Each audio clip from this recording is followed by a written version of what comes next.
En este subtema vamos a aprender cómo se comportan los vendedores en un mercado competitivo y construiremos la función y curva de oferta. El análisis que vamos a hacer en este subtema es muy similar al análisis que hemos hecho en el subtema anterior en el que analizábamos el comportamiento de los compradores. Por tanto, en este subtema no me voy a parar tanto como me paré en el subtema anterior. No porque no sea tan importante, es exactamente igual de importante que el subtema anterior, simplemente porque los temas de los que voy a hablar son extremadamente parecidos a los del subtema anterior. Comenzamos definiendo la cantidad ofrecida u ofertada, de un modo similar a cómo se definía la cantidad demandada en el subtema anterior. La cantidad ofrecida u ofertada de un bien es la cantidad del bien que un agente económico o que el agregado del mercado quiere vender. Es decir, la cantidad ofrecida es la cantidad que se quiere vender, no necesariamente la cantidad que se consigue vender. Entonces alguien se preguntará, ¿esta cantidad no será infinita? Las empresas querrán vender lo máximo posible. Pues no, porque siempre llega un punto en que los costes por unidad crecen y crecen tanto de tal manera que ya no harían rentable la producción y venta de más unidades. Bien, ya sabemos qué es la cantidad ofrecida. ¿De qué depende la cantidad ofrecida de un bien, por ejemplo de la gasolina de una empresa? Pues obviamente dependerá del precio del barril de petróleo, del precio de los factores productivos utilizados para producir, del precio de la gasolina, de la tecnología disponible para producir, etc. ¿Qué es una tabla de oferta? Una tabla de oferta es exactamente algo muy similar a una tabla de demanda. Nos presenta para diferentes precios del bien la cantidad ofrecida, manteniendo todo lo demás constante, como hacíamos en la tabla de demanda. Aquí tenemos una tabla de oferta de una empresa de gasolina. Hemos puesto diferentes precios de la gasolina y hemos puesto diferentes cantidades ofrecidas. Siempre, en todos los casos, manteniendo el resto de variables, el precio de los factores, la tecnología, etcétera, etcétera. Podemos representar gráficamente una tabla de oferta mediante una curva de oferta. ¿Cómo? Exactamente igual que como representábamos una curva de demanda de una tabla de demanda, representando la relación entre el precio del bien y la cantidad ofrecida, dejando todo lo demás constante. ¿Cómo lo hacemos? Ponemos en el eje vertical, ya sabemos que nuestra convención para funciones de demanda y de oferta es que en la representación gráfica siempre ponemos en el eje vertical el precio, con la letra P, y en el eje horizontal la Q, representando la cantidad. Podríamos representar la curva de oferta correspondiente a la tabla de oferta de la página anterior. Vuelvo a la página anterior, aquí tengo los datos, y diríamos, mira, pues para un precio de 10, la cantidad ofertada es 0, aquí tengo un punto, podríamos coger los otros puntos, tenemos aquí el 60 aproximadamente, no, más arriba, me he equivocado, por aquí el 60, por aquí el 110, 160 estaría más arriba, aquí tendríamos una unidad, aquí 2 unidades, aquí 3 unidades, por tanto tendríamos este punto y el 160 estaría por allí, y esta sería la curva de oferta.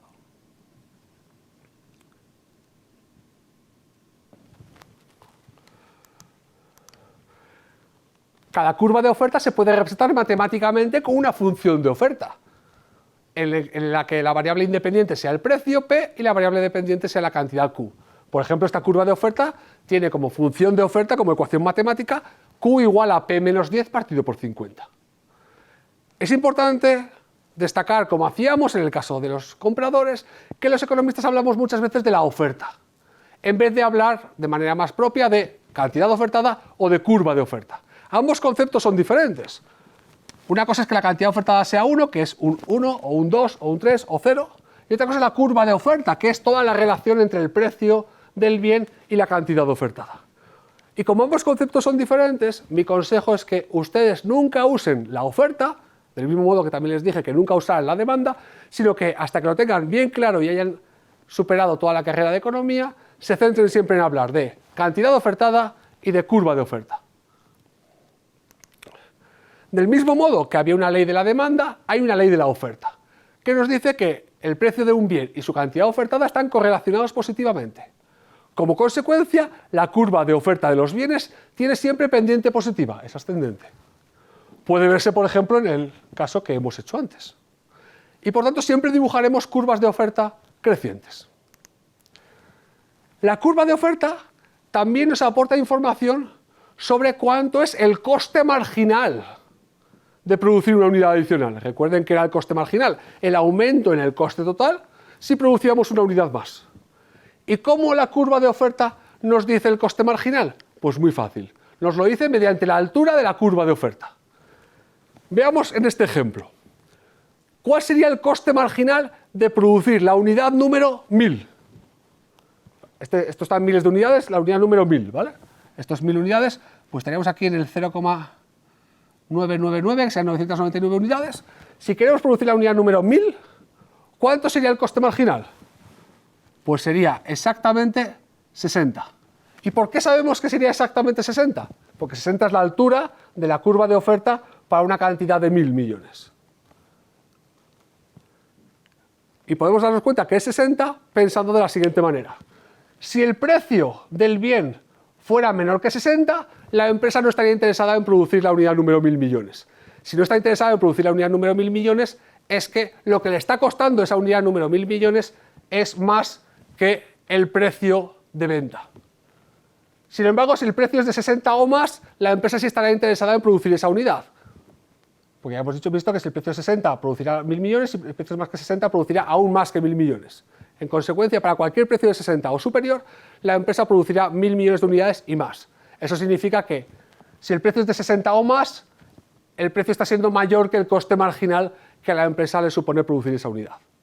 En consecuencia, vemos que el coste marginal es exactamente de 60. A esto se le llama también la disposición a aceptar por parte de la empresa, que es el precio más bajo al que el vendedor, al que la empresa está dispuesta a vender esa unidad adicional del bien.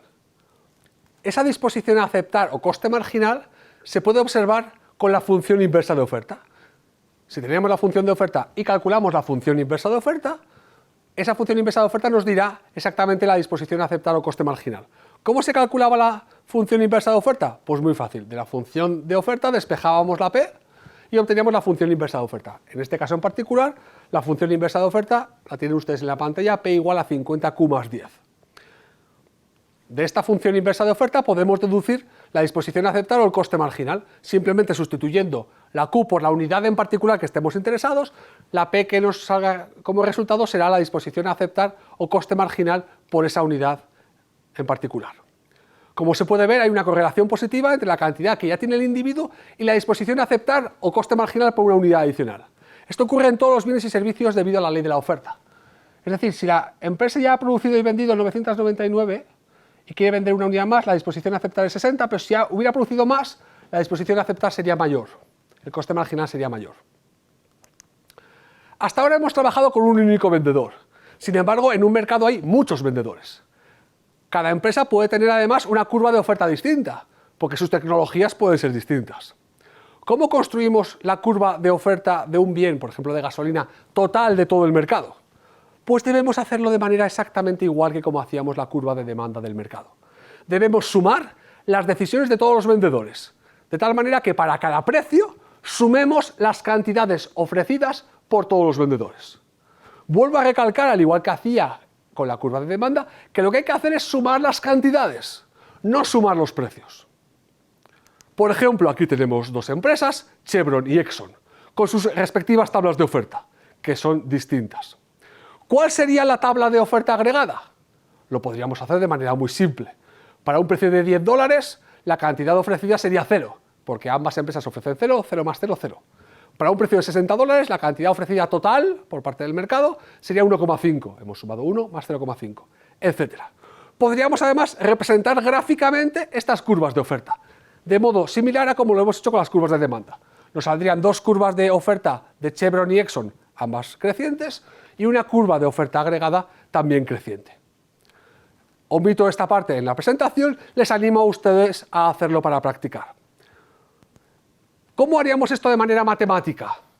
Si la curva de oferta de Chevron es Q igual a P menos 10 partido por 50, y la curva de oferta de Exxon, la función de oferta de Exxon es Q igual a P menos 10 partido por 100, ¿cómo calcularíamos la ecuación de la curva de oferta agregada o función de oferta agregada? Pues recordemos, debemos sumar las cantidades. Por tanto, la curva de oferta agregada sería Q igual a cantidad que produce Chevron. Pues la cantidad que produce Chevron es P menos 10 partido por 50. Más la cantidad que produce Exxon, que es P menos 10 partido por 100. Y esta sería la ecuación de la curva de oferta agregada o función de oferta agregada. Podríamos simplificar un poquito y nos quedaría, si ponemos 100 como denominador común, nos quedaría 2p menos 20 más p, 3p menos 20 menos 10, 3p menos 30 entre 100. Y esta sería la ecuación de la curva de oferta agregada. Ya les he dicho que les animo a que hagan las representaciones de las tres curvas de oferta, la de Chevron, la de Exxon y la agregada de ambas empresas. Bien, por tanto, hemos deducido que la curva de oferta del mercado es la suma de las curvas de oferta de todos los posibles vendedores. Y hemos visto cómo las podríamos representar, que lo haríamos de la misma manera que como lo hacíamos con las curvas de demanda. Bien, una vez que tenemos una curva de oferta, por ejemplo esta, viene bien pararse a pensar en qué ocurre con la curva de oferta de gasolina, supongamos que esta es la curva de oferta de gasolina, si sube el precio de la gasolina. ¿Cambia la curva de oferta? ¿Se desplaza? La respuesta es no. La curva de oferta sigue siendo la misma. Lo que pasa es que nos movemos dentro de la curva de oferta que tenemos. Por ejemplo, si el precio pasa a ser de 60 a 70, la curva de oferta sigue siendo la misma, pero hemos pasado de este punto a este. Nos movemos dentro de la curva de oferta. Exactamente igual que como pasaba con la curva de demanda. Entonces nos podemos preguntar, vale, si cuando cambia el precio de la gasolina no cambia la curva de oferta de gasolina, ¿cuándo cambiará la curva de oferta de gasolina? La respuesta es similar a la que dábamos en el caso de la curva de demanda. Cambiará cuando cambien esos otros aspectos que afectaban a la cantidad ofrecida de gasolina, distintos del precio de la gasolina. Por ejemplo, el precio de los factores productivos, la tecnología, etc. Es decir, la curva de oferta de gasolina cambiará cuando a un precio fijado de la gasolina cambie la cantidad ofrecida de gasolina. En general, y como vamos a ver, la curva de oferta de mercado de un bien cambia cuando cambian o los costes marginales de producción o el número de empresas en el mercado. Veamos algunas de las características que hacen desplazarse la curva de oferta. La primera de ellas es los cambios en los precios de los factores. ¿Qué es un factor o un insumo? Un factor o un insumo es un bien o servicio que se utiliza para producir otro bien o servicio. Veamos qué pasa si cambia el precio de un factor. Si, por ejemplo, aumenta el precio del petróleo, la curva de oferta de gasolina se va a desplazar a la izquierda y hacia arriba. ¿Por qué? Porque si recordamos, hemos dicho antes que la curva de oferta nos decía los costes marginales. Si sube el precio del petróleo que tienen que comprar para producir la gasolina, la curva de oferta de gasolina se desplazará hacia la izquierda y hacia arriba porque los costes marginales han aumentado. De manera que ahora para cada precio de la gasolina la cantidad ofertada será menor que antes. Veamos otro caso. También se desplazará la curva de oferta cuando cambie la tecnología para producir ese bien. Por ejemplo, las estaciones de autoservicio han permitido en las últimas décadas poder vender gasolina sin necesidad de que las empresas contraten a tanto personal. Por tanto, con este avance tecnológico de las estaciones de autoservicio, la curva de oferta de gasolina se ha desplazado hacia la derecha y hacia abajo. ¿Por qué? Porque han disminuido los costes marginales de producción. Ahora, como ya no es necesario contratar a tanto personal, el avance tecnológico ha disminuido los costes marginales. Por tanto, la altura de la curva de oferta tiene que estar ahora por debajo de donde estaba antes. Finalmente, otra circunstancia que puede afectar al desplazamiento de la curva de oferta es el cambio en el número de vendedores.